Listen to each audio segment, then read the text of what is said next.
But first at 5, lawmakers in Springfield are debating some new laws that could bring major changes to suburban communities.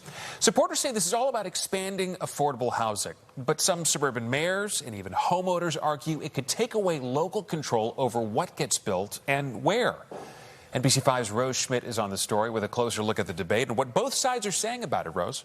Well, Stephen, Illinois is short about 142,000 housing units. Amid that shortage, the governor's office sees this legislation as a way to create more starter homes and cut red tape so that developers can build faster.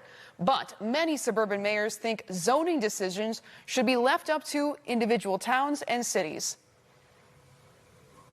We don't believe that it's been thought through. Palos Park's mayor is talking about the build plan, legislation meant to create more affordable housing.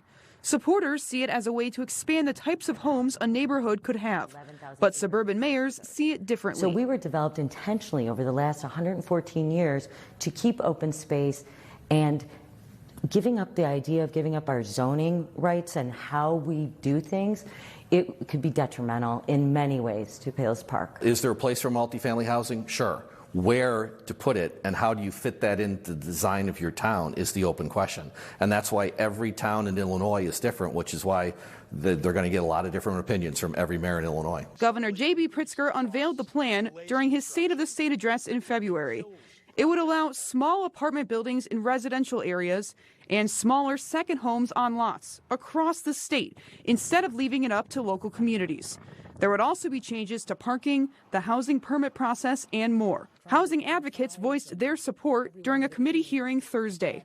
Everyone is struggling with lack of affordable quality supply for people to buy homes, whether it's a single family home or a condominium. But there are concerns about impeding local control from officials and residents like Jay Vincent. In the end, we want to have a say in what is built in Palos Park. The governor's office responds by saying communities would still guide the design of their neighborhoods.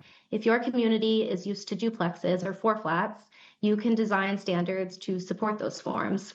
If your neighborhoods are primarily single family, you can shape how smaller scale options like cottage homes fit into those areas. Now, some cities, including Palos Park, have even drafted sample letters for people to voice their concerns to Governor Pritzker and to lawmakers. Marion. Rose, thank you.